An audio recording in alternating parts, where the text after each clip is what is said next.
big Max Scherzer news. Max, little oblique issue that arose last night when he was pitching, pulled himself out of the game, said he felt a little twinge in his side, and ended up pulling himself out of the game. And now he's going to miss some time. Reports say 6 to 8 weeks Max Scherzer's going to miss. Can we talk about just him pulling himself out of the game, though? And just, I think everyone that knows baseball pretty well knows how big of a competitor Max Scherzer is. And when I saw that clip last night, I go, oh man, he's going to be done for the year. Like, he looked over and he was just, I'm done. That's it. Pull me. Yeah. I've never seen that. Well, that's also a good thing. You know, Max is getting up there in age. And when that happens, you know your body. You know how you feel. We have seen him before. Not pitch in games. And I remember going back to the World Series in 2019 when he was having those back spasms and said he wasn't good enough to pitch. Like, he knows his body now. He is an absolute gamer. He will go out there, and it will take a lot to pull himself out of a game. It took a lot in 2019.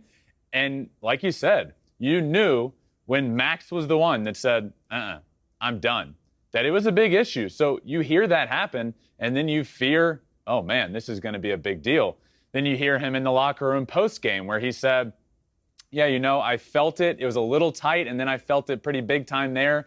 But I'm hopeful I pulled myself out before it got too bad, and hopefully it's not bad. And then it comes out today, 6 to 8 weeks. Max Scherzer has a moderate to high-grade oblique strain, and he'll be missing 6 to 8 weeks. Now, I do want to talk about that because now you're talking about two aces, the co-aces of the New York Mets. Jacob deGrom and Max Scherzer are going to be out until at least July. I think that's best case scenario to have them both back by. Now, is it time to panic? Do the New York Mets, is it time to hit that panic button and say, oh boy, here we go again. It's been happening. The Mets are going to Met. We're so used to this. I don't think so. I don't think it's time to panic. And today is a great example of that. You know what? Max Scherzer goes down. It's tough times in Queens for the Mets. And what happens? Well, Pete Alonso steps up and hits a walk-off homer in the 10th, down a run, and the Mets win the game.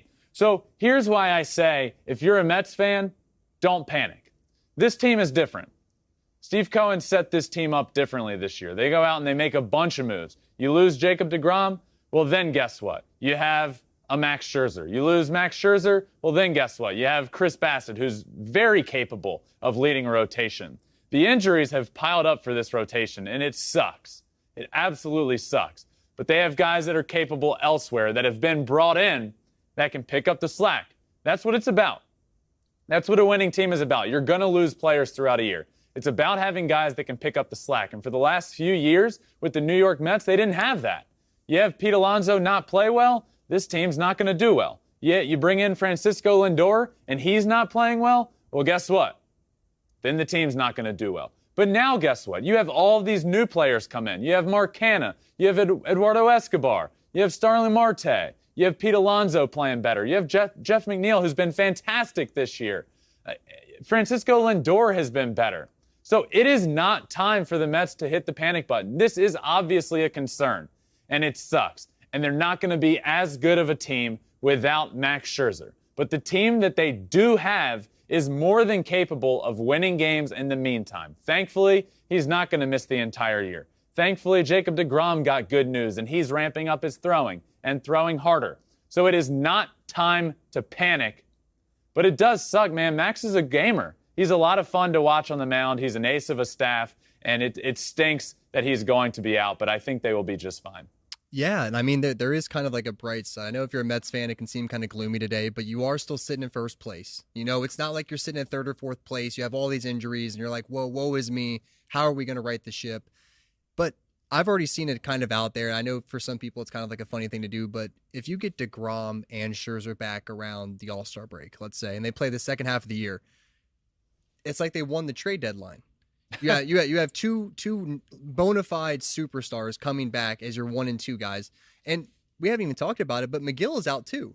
He's on the 15-day IL. So they have 3 of their top 4 starters out right now. And if they can find a way just to go 500 to get through this stretch, the Mets are still in a great position to win. They are. And you just start rattling off the names. It is such bad luck for them to be this beat up for their starters. I mean, 3 of those, they're all studs. We didn't expect Tyler McGill to be as good as he is this year, but he has been fantastic.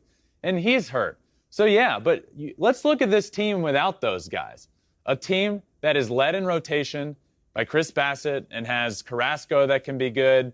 And then in the lineup, you have Pete Alonso and Francisco Lindor and Starlin Marte, Eduardo Escobar. Those are some big names. Those are some studs in a lineup. So that team is already really good, just without those 2 studs, those 3 studs in rotation. And then you hear, okay, like, you know, I think it's fair to say that we could expect them back in July. And then you start talking about, wait, you have a first-place team right now that's already really good, that is down their aces of a staff, but you're expecting to get them back in July? You're right. That's like, okay, who's going to win that? Who's going to win that trade deadline? We talked about it last year. The Dodgers got Max Scherzer and Trey Turner. Okay, the Mets this year, right around that time, could be getting Max Scherzer and Jacob deGrom. That's comical. Adding them to an already really good team. So I don't think it's time to panic. I think it's time. I've said this with the Dodgers or with the Padres this year. Without Tatis, you just have to tread water. You just have to be a decent baseball team in the meantime, and then you'll take off. Now the Mets are in that position. They're good enough to do it. You just have to tread water. You have a decent-sized lead in the division. Tread water. Don't go on this abysmal run, which I don't think they're capable of with the team that they have right now. Tread water. Those guys come back, and who knows? The sky is the limit for the New York Mets. I truly believe that.